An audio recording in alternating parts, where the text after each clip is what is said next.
Hello, once again, boys and girls, children of all ages. I am John Thomas, and welcome to the JT Project. And once again, I am back. It's been a minute, but now I got, let's see if I can get this name correctly. I did in Google Translate so I can get this name. Immortika? Yep. Is that the band's name? Is that close? Immortika, Yeah. yeah. Yeah. Okay, we'll start from there. What is behind the name of the band? Is there a hidden meaning behind it? So Immortika basically stands for immortally put together. So that was kind of like the slogan that went with the name. Ah, oh, let me see something. Hold on. Is there another person getting on? That would Bob. be our bass player. Yeah, it should be Bob. Oh, oh, okay. Yeah. Well, Bass player is oh, always late. yeah. He's not. I think he's trying to hook up his mic. I think. I'm not There sure. he Oh, is. there it is. All Hey, right. guys. Now I got the whole band. So is this the whole band, basically? This is the whole band. Yep. Man, this is the most I ever had on a Zoom call. Nice. So, so basically, my question to start off with, I was like, how did you guys all come together? Go ahead, Rob. Yeah, Robbie. So me and Bill, we were in another band, and since that band, wasn't working out, I had Immortika as a project band on the side for, at the time, I believe it was 3 years. We had a couple songs me and Bill had put together and decided to use them. And then we needed a singer. So Steve was supposed to sing for us in the past, and then he saw my post, he liked it, and immediately I reached out to him. And I was like, hey, you interested in singing? And we all got together. Um, and then Drew came in the band, and then Bob got in the band. So that's how it really all started. Nice. So basically, you guys came together and all that. I was like, how do you guys gel as a band and like rehearsal and all that before we get into any? Well, basically, okay, let's cut to the chase and talk about the album. You had like this new album out, was it The Enemy and Me? hmm So I was listening to before we started this interview. I listened to it 3 times. I mean, I'm big on placement of songs and all that. How do you guys have a, because it sounds like that. Well, the first song you have is The Enemy and Me, which is the self-titled album, a self-titled track, and then you have Believer. Is it Believer? I don't even know. Oh, Yeah, probably. yeah. And we'll circle back to that because you did an acoustic, and I was listening to that, and that's a fucking banger as well. Um, so basically, the placement of the songs, I'm big on that, and it's like you go from heavy down to like mellow, and then you pick it back up and all that, and then you finish out with a fucking banger of a song, which is what was it? You'll Was be. it nothing? Was it nothing left or something like Oh, that? yes. Yes, Yeah, nothing yeah. left. That. It's So Bob's favorite song. yeah. So basically, in the enemy of me, I mean, I catch when the first couple of like the first chorus is like sounds like a little like Papa Roach. Is that what you were going with a little bit? No, it was when we started writing these songs. So as the band's been going on, we've been progressively getting heavier and heavier. And I think this new album was more along the lines of just old school metalcore, I guess, is kind of what I was going for. Um, but I really don't. I think above all else, I try not to mimic anyone else. I think I just try to do it the way I do it. You know. Yeah, that's true. I mean, obviously, when you listen to bands, I'll try to. I was like, oh, this band sounds like this, or this band sounds like that. But I know that there's certain bands that want to go with their own. They try to get their own style and all that. But is it safe to say that you have fans out there that like try to put you in a category? Um, I'd say yeah, but also I think that kind of happens for everybody. Um, but yeah, I'm sure like people try to categorize what Immortika is as a whole all the time. The problem being with that is that we don't have one particular style. As you heard on the album, everything is a little bit different from one another. Um, and the new stuff we have coming out that we're in the process of recording and releasing right now is even monumentally heavier than that already is. So you can categorize this as something now, but a month from now we may be something completely different in your mind. So Yeah, that's true.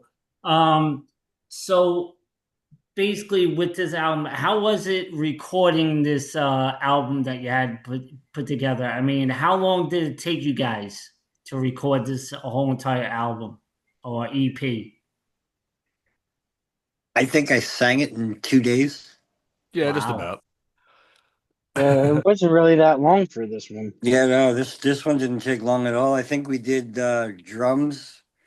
The drum tracks were recorded in a day.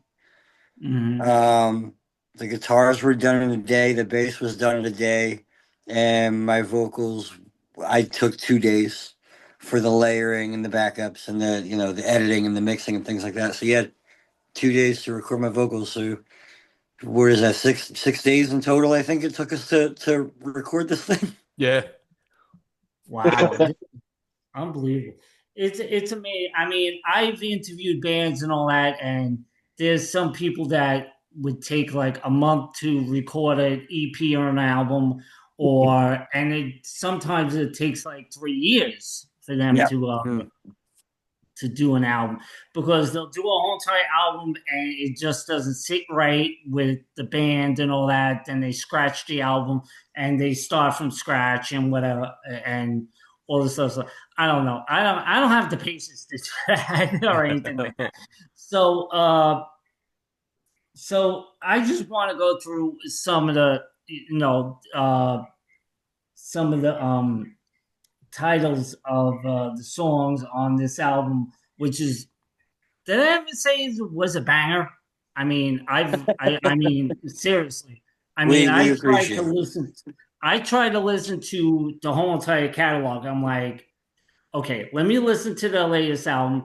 And then I was listening to album, some of your songs in the back, like way back when. And then I was like, okay, they did. Now, did you guys think that? Would you say you did a 180, like you switched it around or anything like that? We got two in the band. Yeah. Honestly, I feel like we did, but I don't think it was very intentional.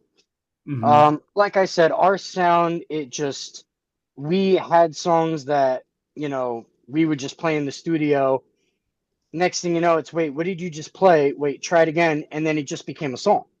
So Ah, it okay. was a whole different, you listen to the first album and Hmm. we started to progress from there. So I want to use the word progress only because we never went for a certain style. Like, we're just going to be a metal band. It Mm. started off as that, and then, we couldn't help but the songs had different sounds to them, and we thought everybody can enjoy more than just one genre of music. Right, right, right. So, like I said, that with the first song that you guys had, the Enemy of Me, I was like, can you briefly describe what the like I said, it said like a little bit of like a Papa Roach feel to it and all that. So where, like, what is the meaning behind that song? A little bit. All right, yeah, lyrically in Enemy and Me is exactly as it stands, like with the title of the song. Honestly, it was written all about me battling myself and my things that I deal with, my depression and just mental hard times. So Enemy and Me is all a song just entirely about battling yourself, basically.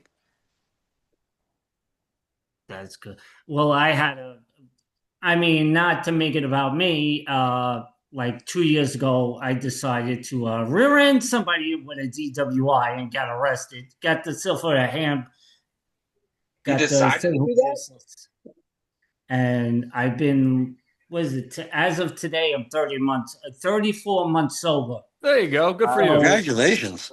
Nice. thank you. As soon as that happened, I was like, nope, I'm done. I don't know how to this day I still can't see people do it like 6 or 7 times and get their license suspended or spend the night in jail or whatever. I was like, no, that. If that didn't scare me straight, nothing will. I mean, just getting the. I mean, my sister was pissed beyond belief. My mother was. I mean, my mother's not on this earth anymore, but still, I mean, she would have been pissed, basically. So uh, we got the second song on the album is called "Believer," and you did an acoustic version of that. We'll circle back after we do the whole entire album. So, what was the meaning behind that song? I was actually back in 2010. I was actually about to back out of the music industry entirely, from my previous bands, from everything. I was going to stop making up music altogether. Um, and Believer is entirely about the fans and the friends and everybody who said, like, don't, like, you enjoy doing it, you love doing it, it's who you are, like, you know. So it's about the people that believe in you, basically, and just push you along. Yeah, there you go. I mean, basically, I was like you think you can get, you want to give up, and people are pushing you to keep going and all that. And that's the same thing with anything. I don't want to make it about me about drinking and all that. I was like, when I'm at my breaking point and I want to go back to drinking or whatever else, it's like there's people behind you. It's like, you better not do it. I'll kick your ass or anything like that, or get in trouble. So, things like that. So basically, your next song is what is it? Show Me, which is, I mean, I'm like, I was listening. That had like an upbeat tempo to it. Is that like how you intended it for it to be, or that's just how it came out? I'd say it's a little bit of both. It came out that way, and we all kind of just decided to run with it and see where it went. Nice, that's good. So the next one would be what is it? Betray Me was, yeah, Betray Me. Uh, like, what is behind that song? Is it like something like a certain person in your life wanted to betraying you, or like people like backstabbed you or anything like that? You, Robbie, you wrote that one. Yeah, so that song was pretty much about I guess you could say like past relationships that fail, friendships that, friends that stab you in the back. So I think the whole message was I guess you really don't know someone until they show their true colors and, you end up hurt from it. So I think that's pretty much where the song started off from. Ah, okay. I mean, I've seen people like that. I mean, there has to be people in your life that betrayed you one way or another, and all that. A girlfriend, a boyfriend, or a friend that, like, basically does shit behind your back and whatever. Um, so the last song you guys had, which was great way to end the album, was it Nothing Left? I was like, what was behind that one? I was like, you left everything on the table, and, like, I mean, that song just like captivates the whole entire album, basically. Uh, that song entirely is actually about positivity. The chorus of that song ends with "There's no such thing as nothing left." Like, basically just to say, don't give up. Keep doing what you love, keep pushing, keep doing what you're doing, because there's no such thing as nothing left. There's always something there. So So, base, so as we circle back to Believer, I mean, you did an acoustic version of it, and I was listening to that, and that was fucking great. And then I tried to, and between the original and the acoustic, there's not that much. I mean, yeah, you did strip it down a little bit, but it still had the same feel as both albums. I was like, what was the meaning behind it? I was like, was it like, I was like, did you want to do an acoustic? Did you want to try it? Or how did it yeah, go? Drew. go ahead, Drew. So pretty much with that was I was mixing the album. We did all the drums and everything at Hellhound, and then everybody came to my house, and we all recorded here. And I was mixing it, and I was kind of just bored one day, and I was like, "All right, screw it! Like, I'll just make an acoustic version." So I sat here with acoustic, redid everything. Um, I added the keys and the strings and everything like that, and I just kind of sent it to him. I was like, "Hey guys, I hope you like this. Don't hate me." So yeah, Now, now, would you like in the future and all that, think about doing an acoustic album or an EP or anything like that? 100%. If we had the right songs for it, I would do it. I would do it hand over fist. yeah. These new Bob, songs what don't do you really think about have that? a acoustic option. Well, I mean, Bobby's down. So I know you said that you had like songs in the works and all that, that you'd be coming out with a new album. I was like, can we? Is there? Are we gonna hear like new singles, or we're gonna have to wait for the whole album to come out? There's I definitely going to be a single eventually. It's going to be a single first, and then we'll worry about the rest of it. But as of right now, we're mixing the single with my buddy Joe from Cropsey in New York. So Mm. hopefully, once that's done, you'll understand the direction in which we're going with the rest of it. yeah. Ah, okay. Now, what do we have? Like, is there an estimated date on when it would come out? As of right now, the only estimated date we have is next year. I Oh, was If could gonna, be. I was gonna say like next year and all that. And I know that before this album was coming out, I mean, you had other songs that came out. I Mhm. mean, I was listening to that, like the Puppet and the other songs and all that. I was like, oh, okay, whatever. But when I started listening to this album, Rob, you were telling me the latest album was this one, and I was listening. It came out, and you had an EP out not that long ago. Like in It I was think actually it for was the early this year, I believe, right? early like March. This one came out. I think I wrote it down like March 22nd. It came out. I think, and then before that, even in March, you came out with like a 3 song EP. I think Mhm.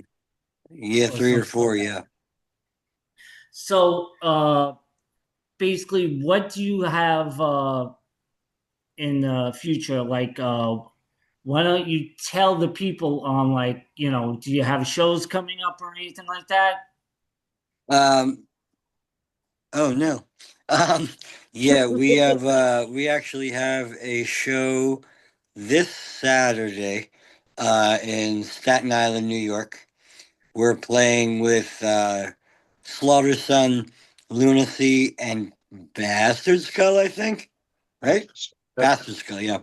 So that's this Saturday. That's at Mother Pug Saloon in Staten Island, New York. And then on the 22nd of November, we are back at home in New Jersey for the first time in a long time, playing at Dingbats in Clifton with some friends of ours. Um, our friends Inga and Mother Mad World Mad World. I thought it was Mother something. and Heart for Bait. So that's November 22nd.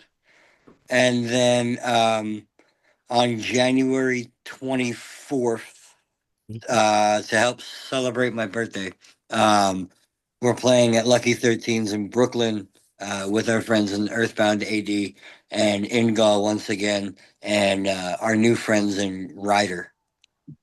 Ah, Yeah. I interviewed Mad World. Nice. They're good people. They played with they did a cancer thing in and what was it, Debonair Music Hall and all that. Mhm. So now now I've been to Dingbats and all that, and I don't know if anybody remembers if Lemore's in Brooklyn. I was Mhm. like, or CBGB's. That's the type of feel I get every time when I go into that club and all that. Of course, my wife doesn't like it because it's too freaking small. But that's I was like, but you're not a rock and roll person. Sorry, you're not. You're a Taylor Swift. Thank God she doesn't like Taylor Swift. Thank God and all that. So, as now the floor is yours. I was like, where can they reach out to you guys? Like, what social media sites? Yeah, Rob, I don't know.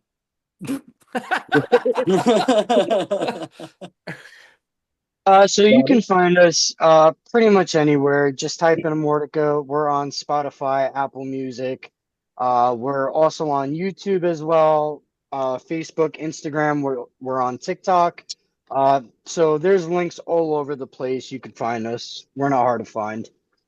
Or basically just Google the band's name, and you'll find it. Basically, Google's your best friend. Uh, So, guys, thank you for coming on. I know it's been a while and all that. Robbie, I know I deleted the message all of a sudden that you popped back on. I was like, oh shit, totally forgot. I was like, I remember I sent. I think you were in the middle of producing, recording the album, which is totally understandable because greatness doesn't come once in a blue moon. So all the best of luck for you guys with your next album and all that, and Thanks. hopefully, guys, see you up in the future and all that. So thanks for coming on, and I'll talk. This is JT signing off. Bye bye. Have Adios. a good night. Bye. Adios.